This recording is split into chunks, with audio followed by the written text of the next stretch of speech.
Sorry about that. We are back now. College Wi-Fi is great sometimes, but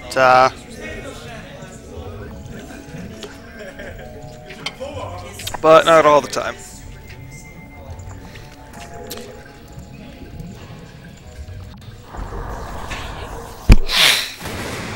Alright, so Brandon somehow... Wait, no. That's Matt. Oh, crap. Hold on. Okay.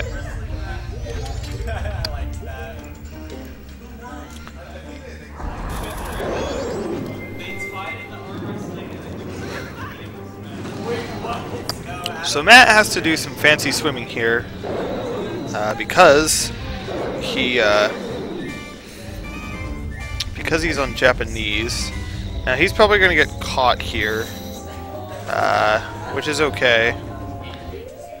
I'm pretty sure he picked up a ferry for the specific purpose of accounting for if he dies. He does end up with 1/2 heart here. He may have to go pick up some more magic from one of the pots in the corner. But he does have a fairy to account for death at the very least. So now he's going to be attempting this a second time. Brandon has the benefit of not having to do any fancy swimming. Matt misses that one. Let's see if he can get him on the go around. Okay, gets him there. So he's just going to probably do one good hit to... Oh, nope, he misses that one hit. So... Wait a minute. Brandon, what do you do? You can just float next to him in magic, can't you? Alright, so this fight, it should be a little bit different. But we'll see. So Matt picked up a fairy earlier, and Brandon has one as well. Specifically to account for if they need to die here. So Brandon probably will. Matt already has. He needs to be pretty careful here now that he's out of fairies.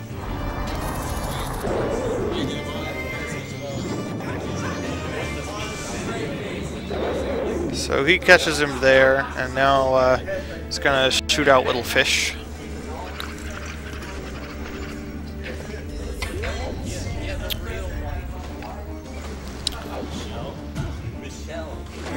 Alright, so Matt was caught. He does have a second fairy, though, so he's not doing too bad, and Brandon has yet to use his first.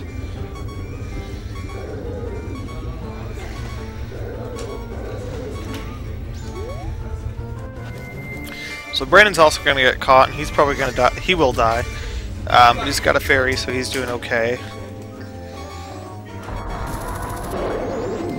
So Matt should be able to take out Georg on this round if he follow his movement pretty quickly. Yep, so Matt is the first to take out Georg. He will be clearing out the Great Bay Temple pretty quickly.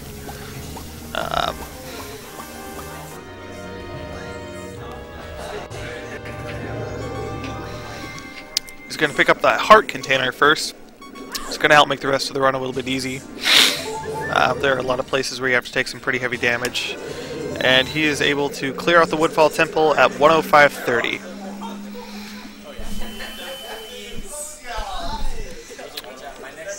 So Brandon also takes out the... I'm sorry, everyone's being really fucking loud here. So now Brandon, we're going to give a good split time on them, figure out how far apart they are. So at 105.57, Brandon is only 27 seconds behind Matt.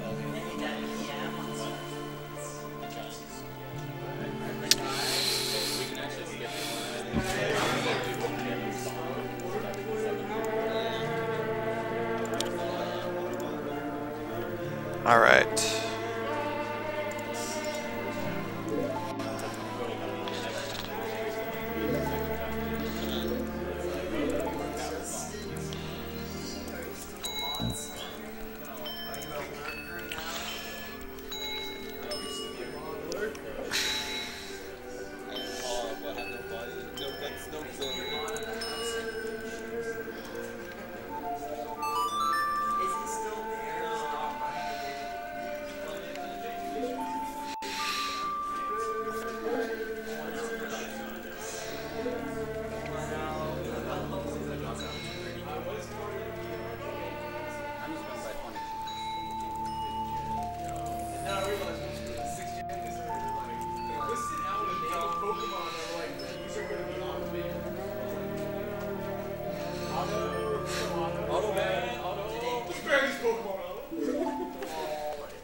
Alright, so next up, Matt and Brandon are going to be headed to the Woodfall Temple. This is a pretty quick temple because of, with the help of the hookshot and hovering.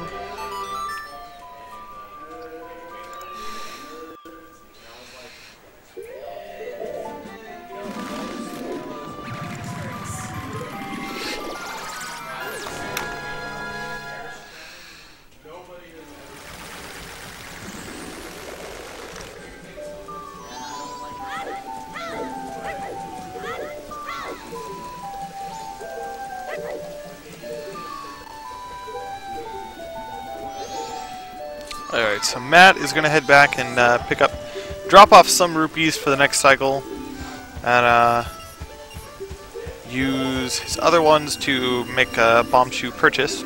So this is going to be interesting. Matt actually only has 70 rupees. However, he's going to have to do some pretty quick mashing here because the bomb shoes that he wants to get are more expensive than the amount of rupees that he has. However, because the game thinks that whatever the number on your rupee count is at the current time, he's actually able to do this with 10 less rupees than normal, because at the time that he purchases the second set of bomb shoes, the game still thinks that he only has what I think Brandon had a misclick there. Pretty sure he went somewhere where he totally did not intend to go.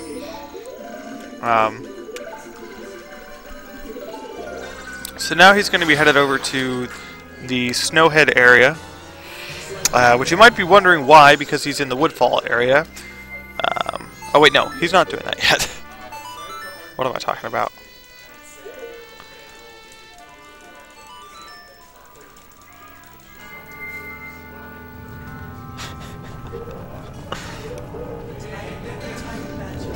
Why would you? What's the point in that?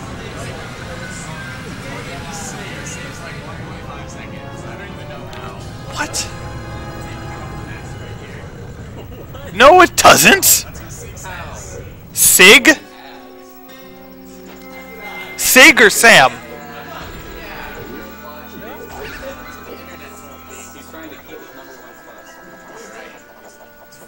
Right, okay, so that doesn't save any time, Matt's just delusional. I guess it looks cool. Okay, so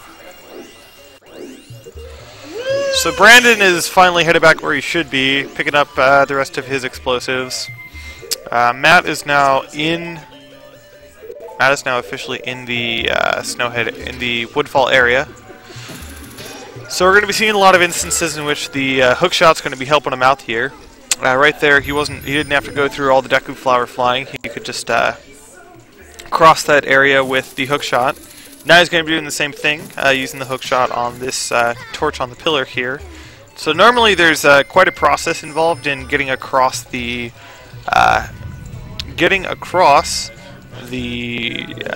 first floor of the Woodfall Temple, and getting up to the second in the main room.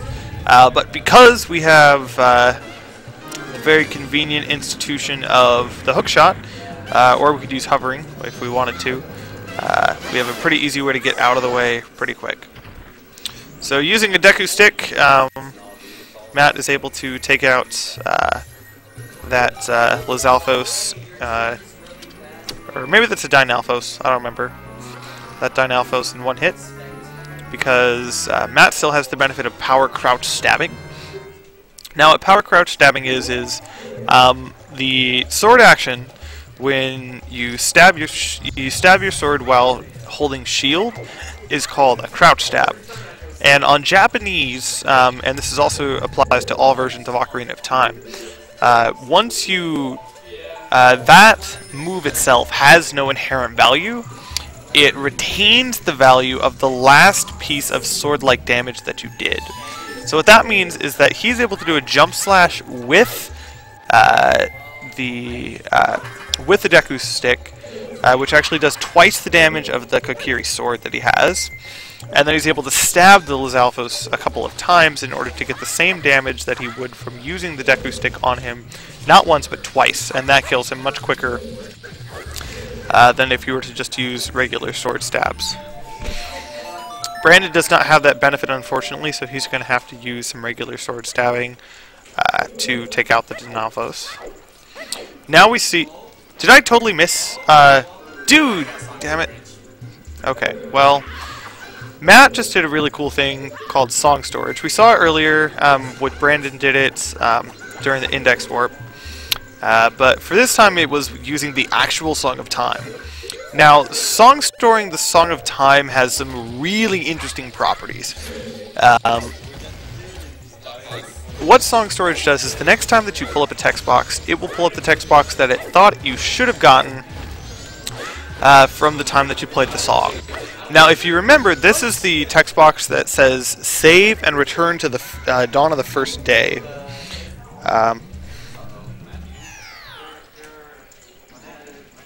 What? Okay, so Matt was attempting to go across, do a hover through the... No, you don't have enough. You'd have to do mega flips. Can you do mega flips? Oh shit. I think you need 2 mega flips in there. If I count correct. You can't? Okay. Good luck.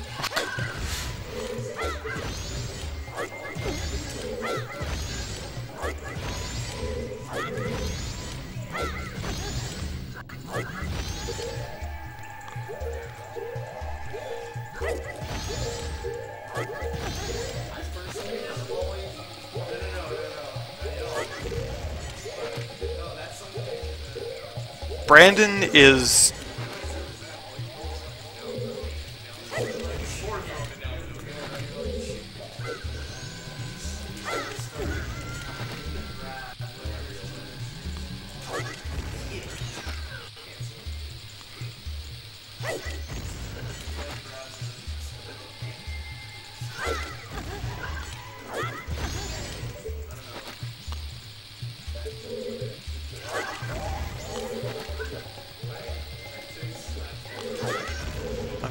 pretty tense.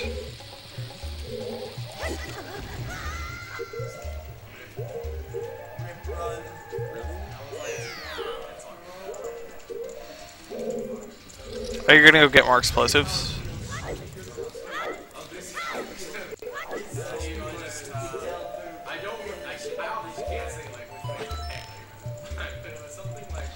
So Matt was not able to do the hover through the around the boss room atrium.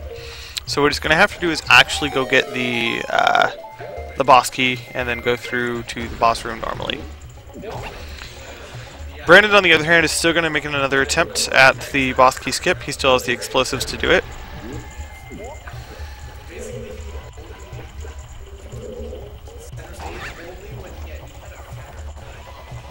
Alright. We're going to check out here for just a minute. Come back in a second.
So you see Brandon had the text on the screen right there for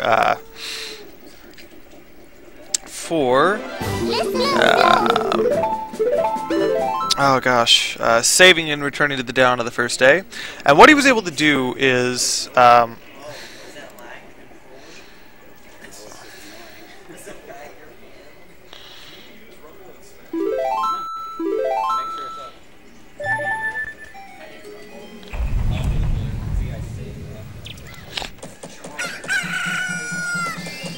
so what Brandon was able to do there is skip the cutscene that you normally have to watch at the end of a dungeon by saving right as soon as he got the remains, and then just restarting the game as opposed to having to go through the whole process.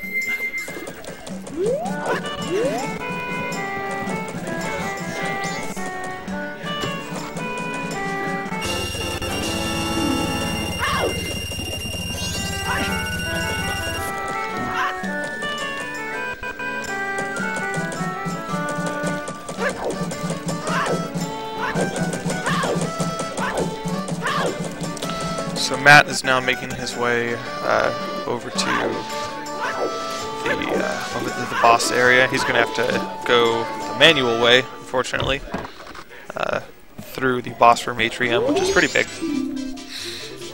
Unfortunate hit by that.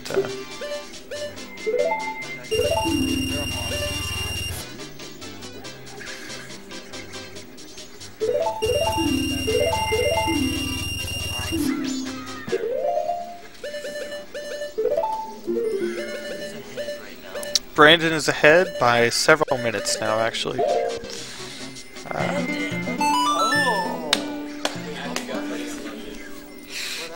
So right now, let's see. Brandon is actually making his way over to the Snowhead Temple. Now he's going to have to do some interesting stuff. Both of them are going to be attempting a pretty famous skip called Lullaby Skip.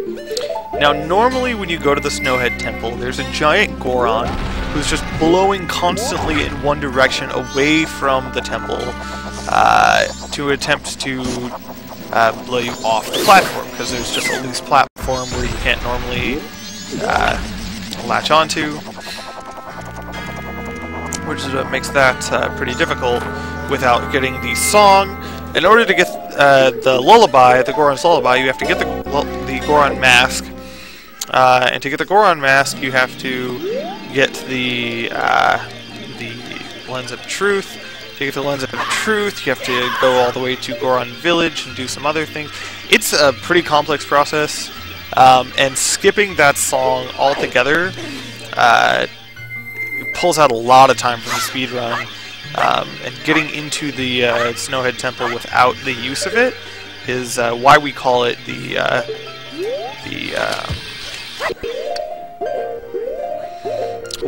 lullaby skip at all.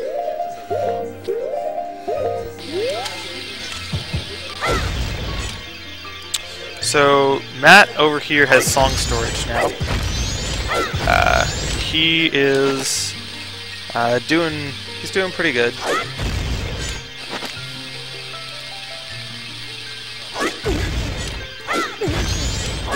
So we're going to check in right here and see where he is relative to Brandon once we see the Dawn of the First Day text.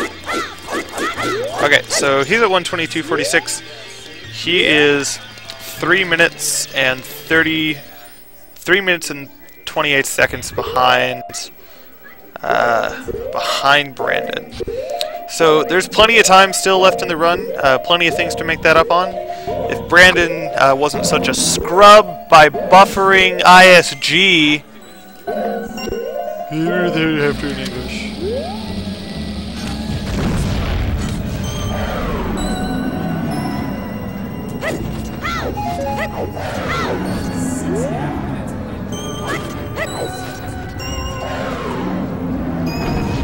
You're only 3.5 minutes behind Brandon.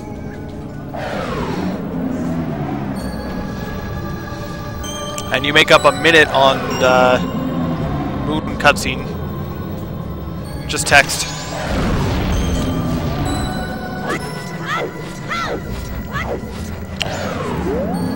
What?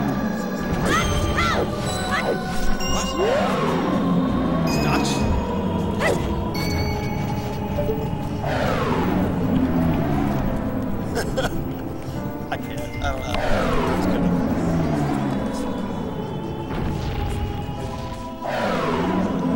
Commentating.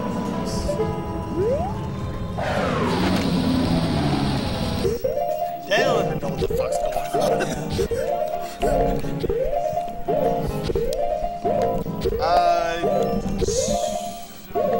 Once we get out, okay. How about like the first person who gets out of thing. Stone Tower. Give it like 20 minutes. Yes. I do want to. Okay. So we're back here. Matt is... Where is Matt going? Matt doesn't know where the fuck he's going. So Brandon is still attempting lullaby skip. He's attempting to get up the mountain here without the use of the lullaby. He's gonna need to get ISG again once he's up here. And because it's so vital that he gets it quickly, I guess it's reasonable in this case to buffer it, but you should be able to do it without it. That's just, I'm just saying. Whatever.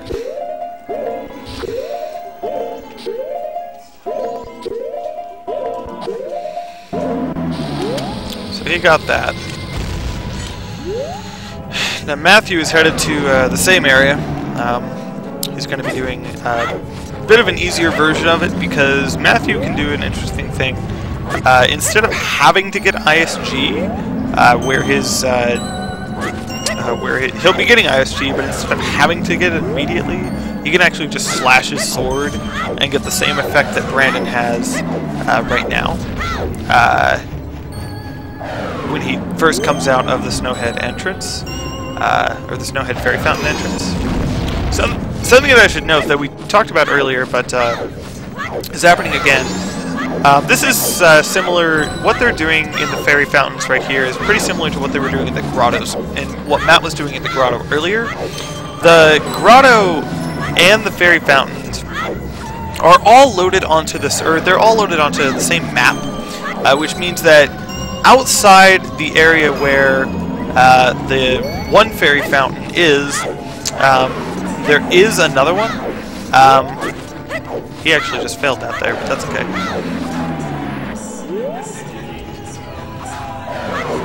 Do you want mine? You sure?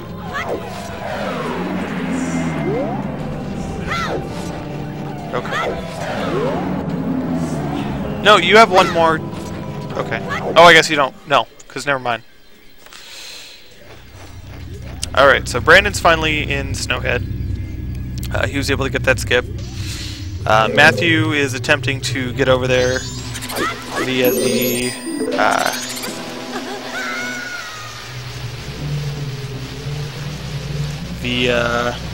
fairy fountain. So he was attempting a skip there to get past this block. He actually can't push this block because he does not have the Goron mask, and the Goron's level of strength is actually required to push that block. So he has to get past it without using it, which he has to do by clipping through the side of the block using... Oh, wait, what? Oh. Well, fuck you then. Okay, well, he doesn't have to, apparently. I thought you couldn't do it as Zora. Whatever. I thought it was Goron is strong, Zora's tall. I thought that was the gig. Is it English only? I don't know. So apparently Zora can push blocks. Cool. Matt apparently doesn't know where he is.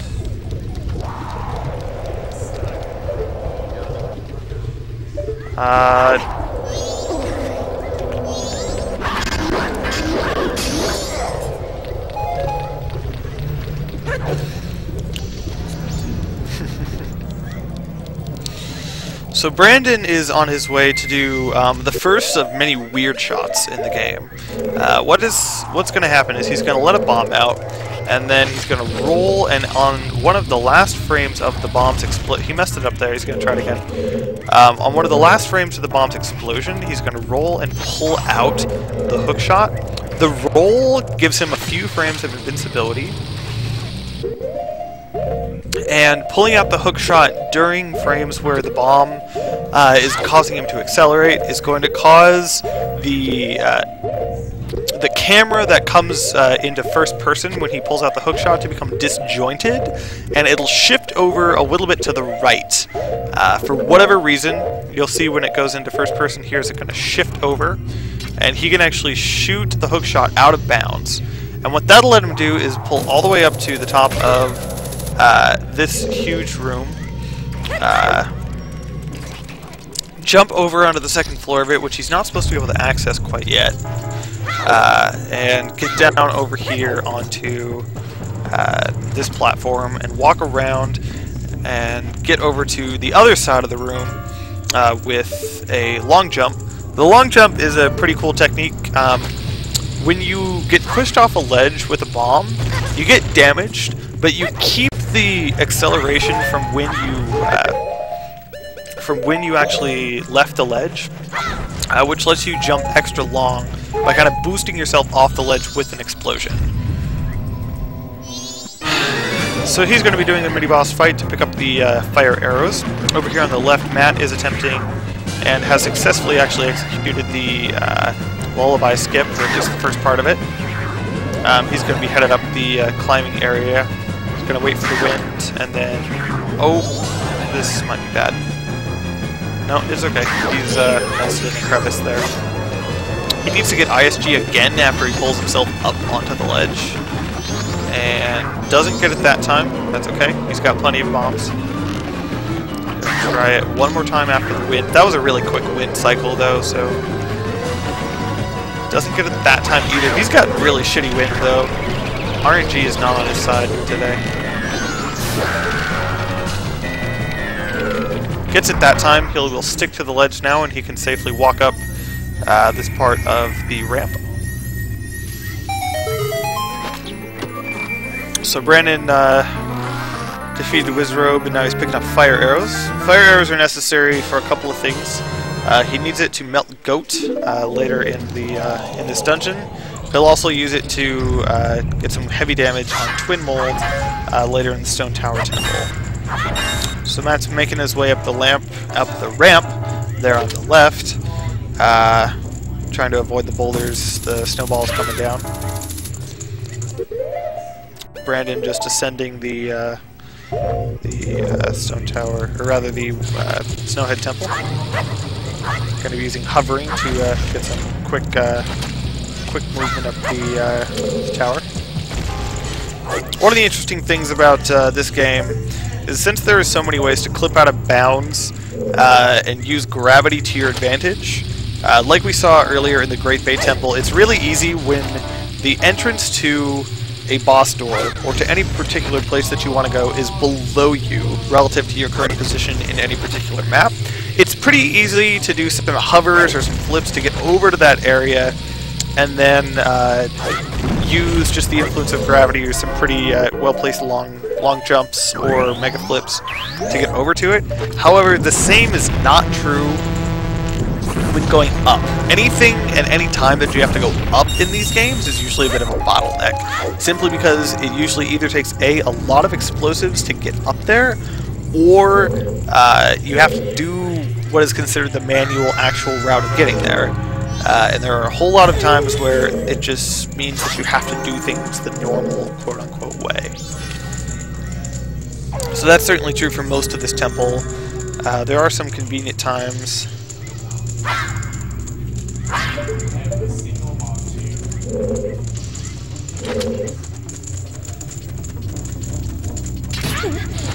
So this is interesting. So here on the right we see Brandon is attempting song storage one more time.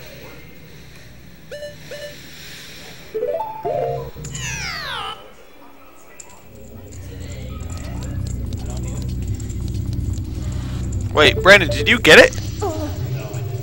Why? You don't need it. Time the okay, whatever. You can't hear. It's just for the microphone. You wanted to talk to the internet. Okay. So Brandon is making his final way across across the Snowhead Temple. He needs to use no more than 2 bombs. What are you saying? You're still muted, so...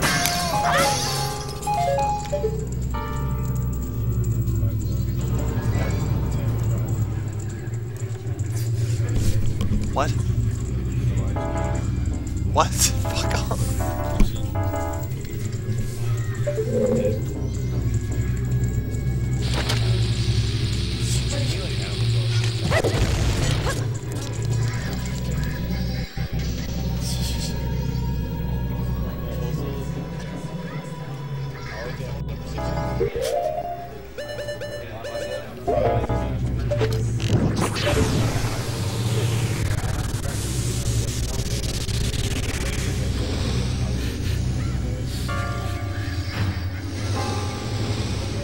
You wanna quit your shit?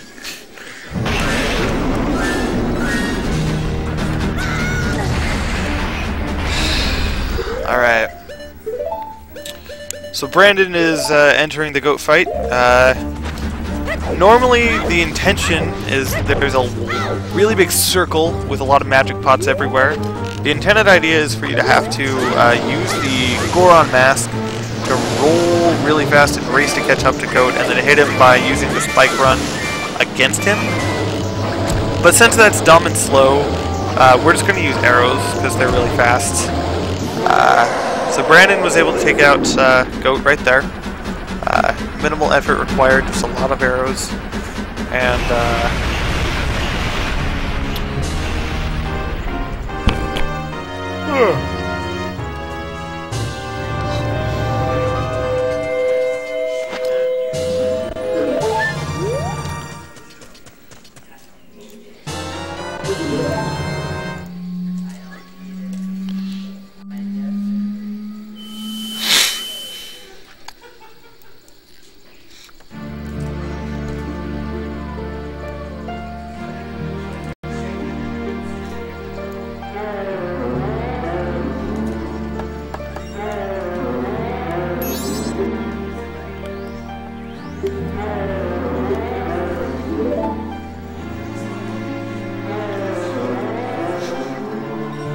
Brandon was not able to get Song of Time storage, so he actually has to watch the cutscene for acquiring the mask here. So we're going to actually include that in his time. We're doing the splits at dawn of the first day after, and so this is going to be kind of interesting. Now Matt needs to pick up some extra bombs, so he's going to put on the Zora mask, go down and get bombs, and then land in the lava to void out. By getting the bombs, he's going to be able to do some more explosive tricks and just get a good safety net. He still has 1 bomb chew, so he has 1 shot at getting the Song of Time storage by doing the void out here.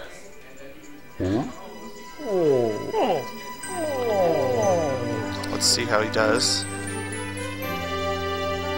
Gets it there. Pulls out the ocarina.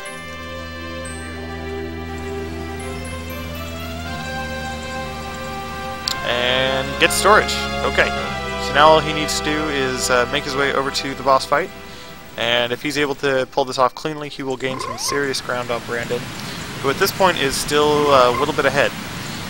Brandon is at this point probably not sure what his plan is.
Alright.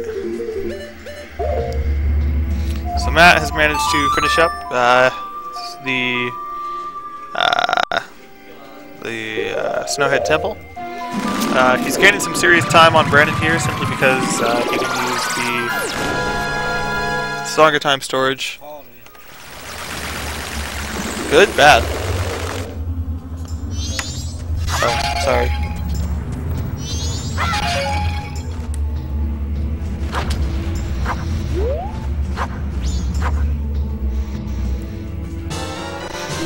So Matt has to walk all the way across the boss room to get 2 goes remains, unfortunately.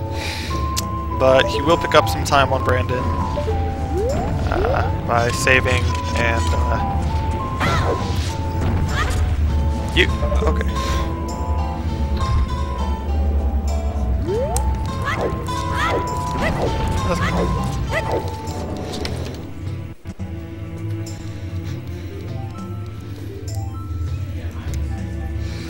Alright, so the splits are a little weird here, but we're going to get a measure on the distance between the two here after Matt picks up some rupees and makes his way to Snowhead. Or I guess he might not be, I don't know if he does the rupee route for the older boss key skip style. I'm guessing he does, because he's heading to pick up some rupees right now.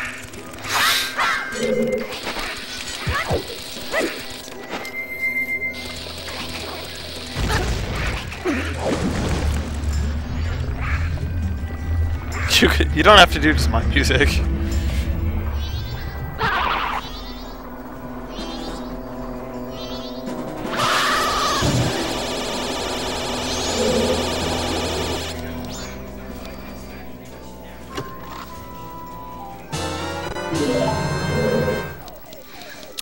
Alright, so Brandon is now making his way through. Brandon's now making his way through the Stone Tower Temple. Still got a pretty sizable lead on Matt, despite being an English pleb. So Matt's gonna pick up some final explosives here, and then head out to the Stone Tower Temple, the last temple. So we're finally gonna get a split on him here for the last time. Sorry about how weird the splitting has worked here. It hasn't really timed out very well at all, but this will give us a pretty good measure as to the distance between them. Okay, so 143.49 versus 139.32. Matt actually managed to lose some ground there, I'm guessing because of... let's see. I'm not sure why he lost time there. Brandon apparently is just moving a little bit faster. So Matt's about 4 minutes behind now. And we'll see what happens during Stone Tower.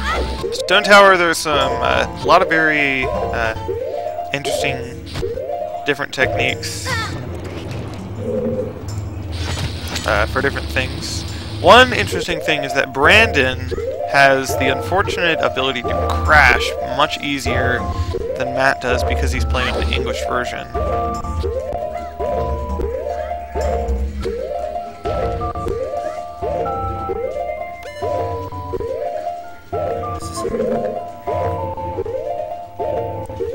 What?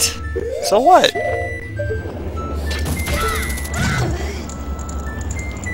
It's nice for road trips.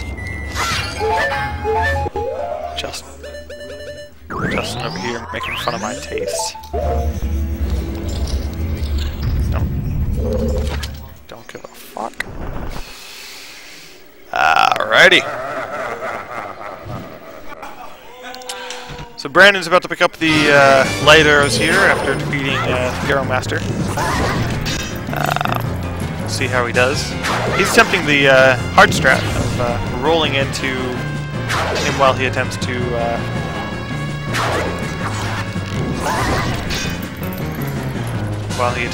you. So Matt's gonna start some weird shots, and he may actually opt to do them unbuffered. I'm not sure what his Matt, why are you getting ISG?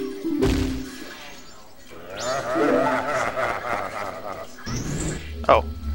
Okay. So Matt's gonna hover over this instead of doing weird shots.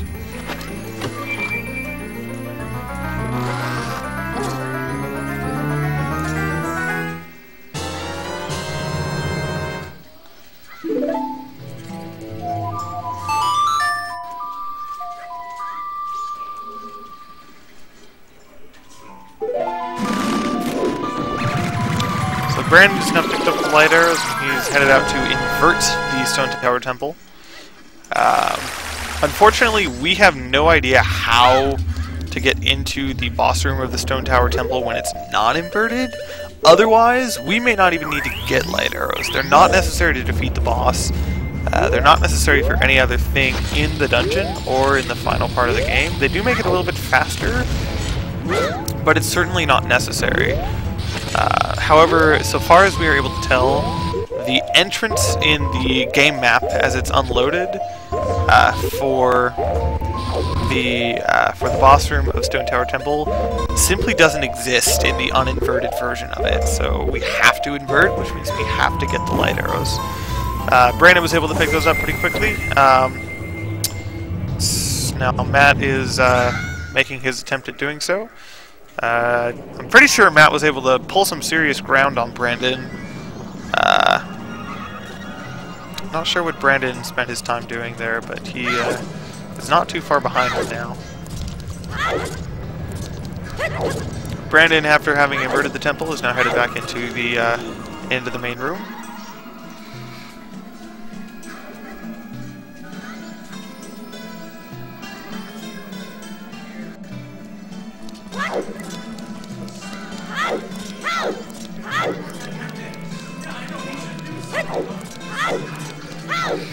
So now the goal of part 2 of the inverted boss, of the inverted Stone Tower Temple rather, is going to be find a quick way to get to the boss room. For Brandon, it looks like he may be doing one of the newer strats, which involves, I think they both may be doing this actually. The strategy here is to go into the room that is the atrium to the boss room, the standard way that you would get there, but instead of using the boss key, they're going to do a ground clip into the area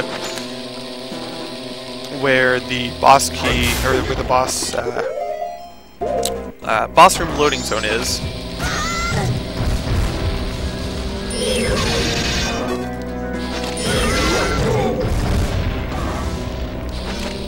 Matt now having the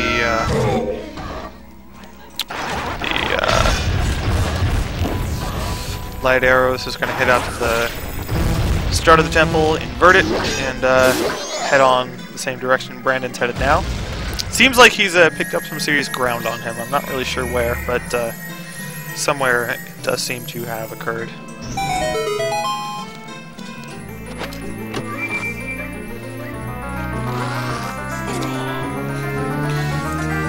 So Brandon's picked up the Giant's Mask. It's not necessary, but it does make it a little bit easier. He's going to need to pick up some magic in order for it to be useful, though, which he's going to be able to do here.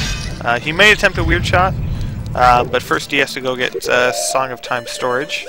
This is going to be pretty hard because he doesn't have much time to do so.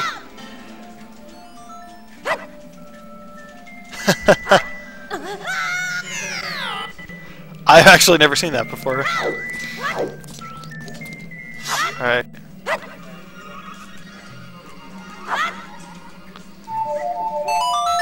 So Brandon does get it. Matt got it just a little bit ago. He did it while he had a lot of time to spare by doing an ocarina dive outside the temple.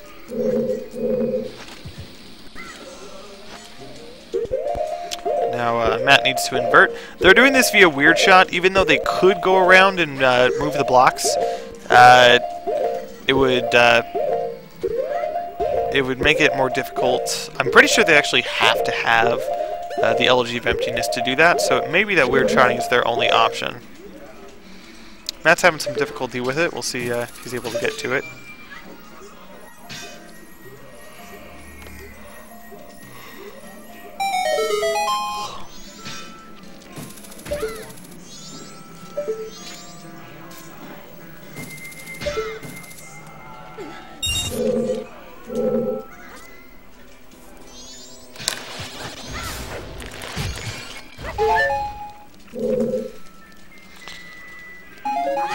Alright. Picks up some goodies over there. Picks up the bomb drop. Not sure I'll need it, but always good to have more tries.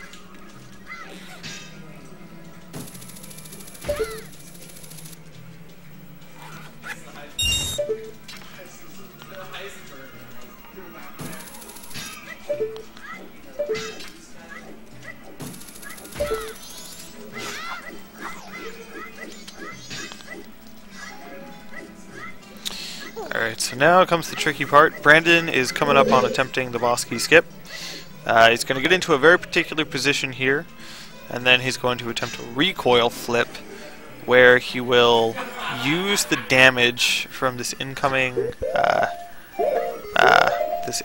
beam here, and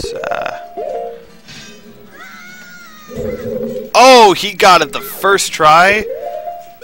That was very well done. So he has quite a bit of leeway here now.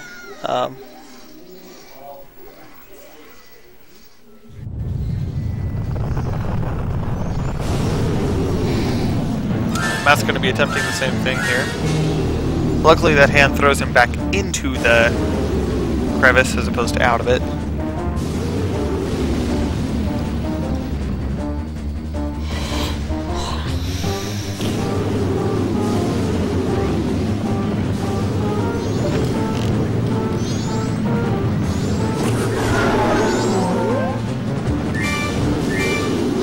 Brandon's now in the Twin Wolf fight.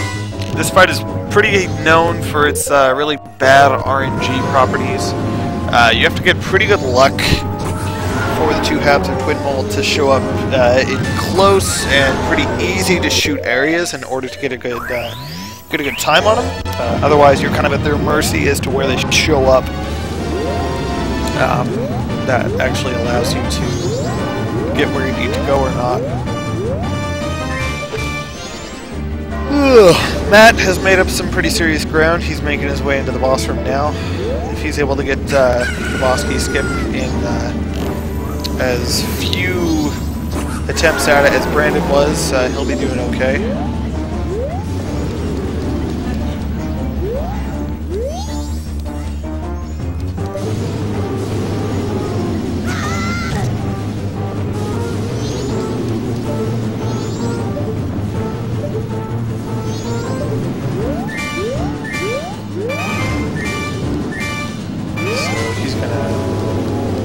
Head over here, get into a very particular position, and do the same thing as Brandon did. Wait up a little bit for this rolling beam. Now he's going to very carefully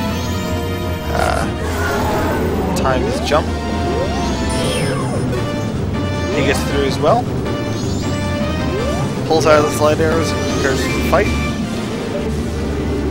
So if Matt gets really good RNG on this fight, he may be able to pull up some serious time on Brandon. Because it's honestly just a matter of who can get the most arrows into Majora as quickly as possible. Wait, not Majora. Shit, wrong game. Twin Mold. Damn it. They're both sand people. Sorry.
So Brandon was able to clear out Majora, and he's coming up on the last cycle.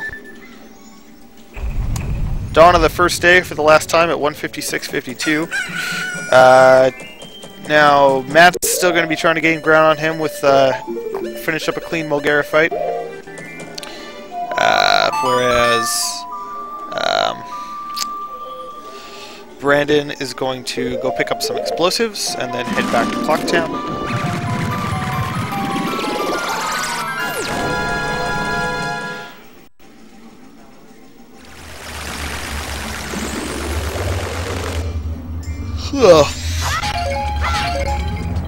So Matt is coming up on close to the end of the fight.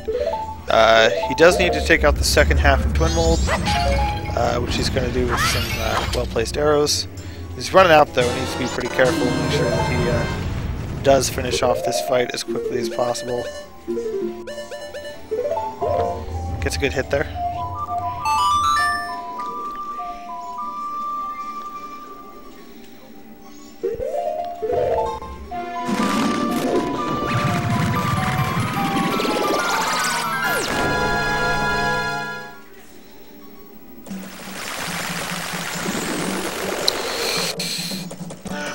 Brandon's going to be using those explosives to do a hover into the clock tower, as opposed to waiting time for it to open on midnight of the last day. All right, so Matt is finally able to pull off the Twin Wolf fight, and he is ready to.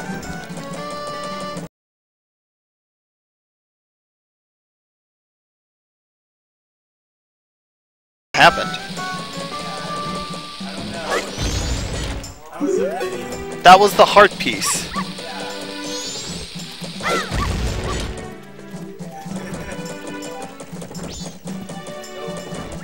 Oh my god.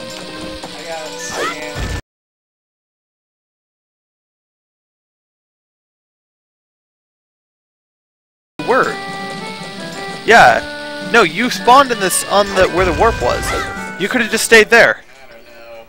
What? I spawned and then I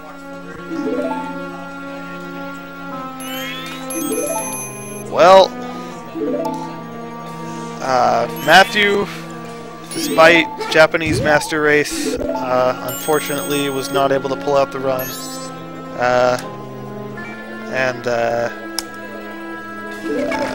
due to a technicality error there. I think he's pretty disappointed. That's the second time that's happened. So he's kind of hanging out there. Brandon will be finishing out here pretty soon, and he will be done. He just has to wait for this long cutscene to go through, and then he will take a fight off to Majora, and he'll be done.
Well, that is pretty unfortunate for Matt. Really thank him for participating in the race. It was a pretty cool one. Brandon's going to finish out here, go through this cutscene, and then pick up the last end of the fight to Majora. He's going to have some fun with it. Thank you everybody for tuning in tonight, both for the Smash Splash and for our Majora's Mask race after party. While Matt was able to pull out first place wins in both tournaments, he was unfortunately not able to pull out a win in the race, which I guess shows that skill in one area does not necessarily translate over to skill in another. So they're in a pretty interesting spot.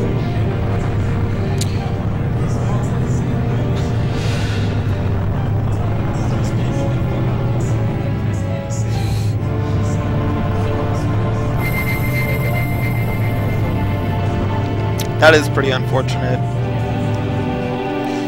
Matt kind of went into panic mode. Hashtag Bible thump. So we're gonna get some Project M on the side here while we watch Brandon pull out the rest of the run. We'll see some friendlies matches over there.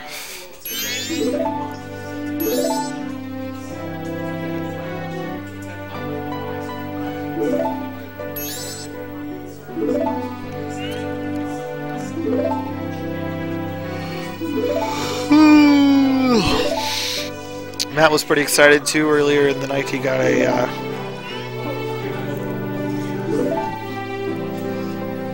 28 multi-shines in a row, which he was pretty excited for.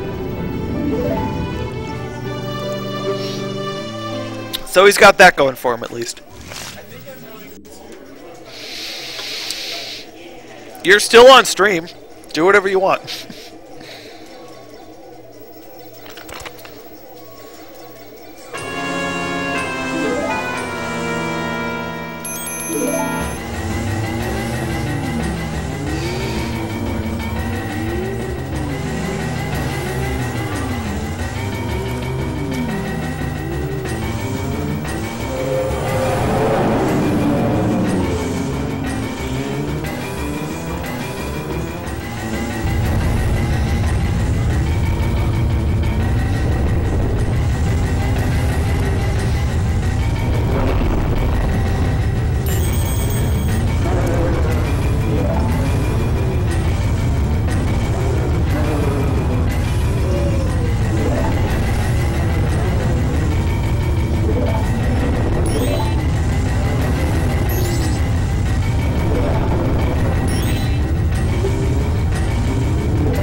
Alright, Brennan headed up for the final fight against Majora. There's some PM going on the side there for whatever reason.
Yeah, am I on? Alright, Brandon. How you doing? How you feeling about this?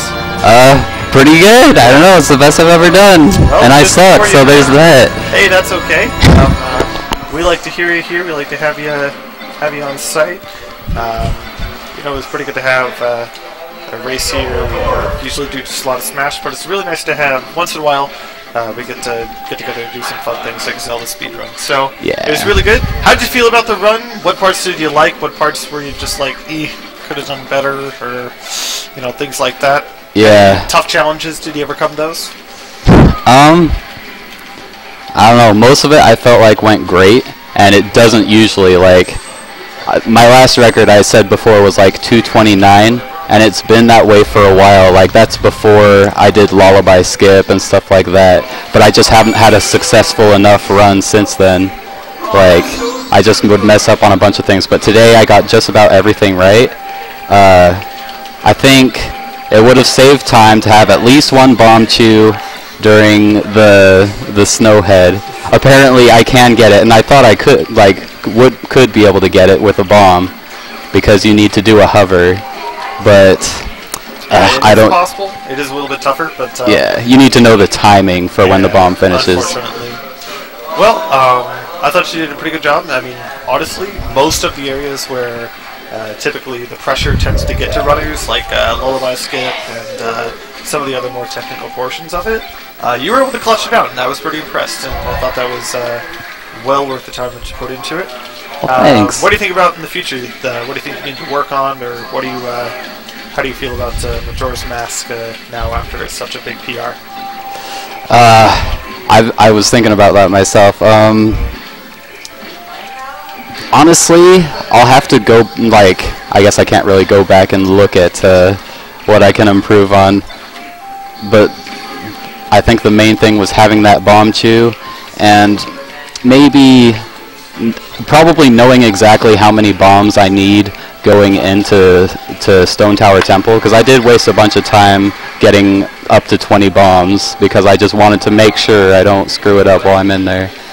So I guess there's that, and like, if I get an ideal run, like, after all that, I could probably get sub 2 hours reasonably, but my goal is to beat this, like, the one other guy that does this, and his PR on the Zelda speedrun site, like, used to be 158, and this is the record for not English GameCube, but the GameCube disc altogether.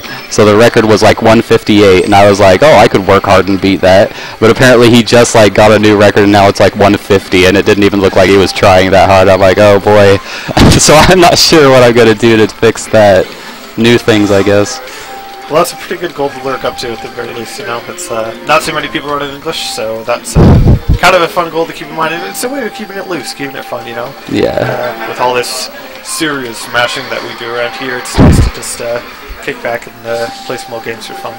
Yeah, I hope that I get to stick around for most of these, but I just barely got a job at school here, so.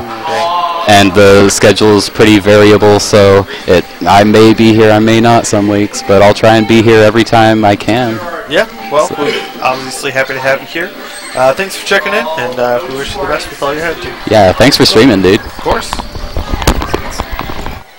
Alright, friends, I think that's going to finish it up for us tonight. Going to do some more friendlies, but it is 4:10 a.m. where we are local. Thank you, everybody, for joining in from wherever you may be. We here at the UO are pretty proud of our scene. We're working on it. We're hoping to get more interest in it from our school, as well as from other people around the Oregon and the general Smash community. Happy to bring you tonight's Smash Splash, our bi-monthly tournament. Congratulations to Fox for winning both PM and the Melee brackets for that, and to everyone who participated. You can check us out online if you look up for our Facebook group. We're also having Fighter Flight 3 hosted in 3 weeks from today here at the University of Oregon. It's going to be a pretty big regional tournament. We're expecting a 100 plus Melee bracket, as we've had the past 2 times we've done it. The venue is free, and the setting is pretty cool. We have a lot of fun players come out to participate and just play some really good Smash, and build a really good community. So thank you everybody for tuning in.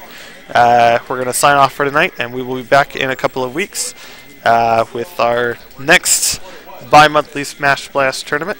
We might see some other Zelda stuff, might see just some fun commentary and some other things like that. But good night everybody, and no Johns. Good night.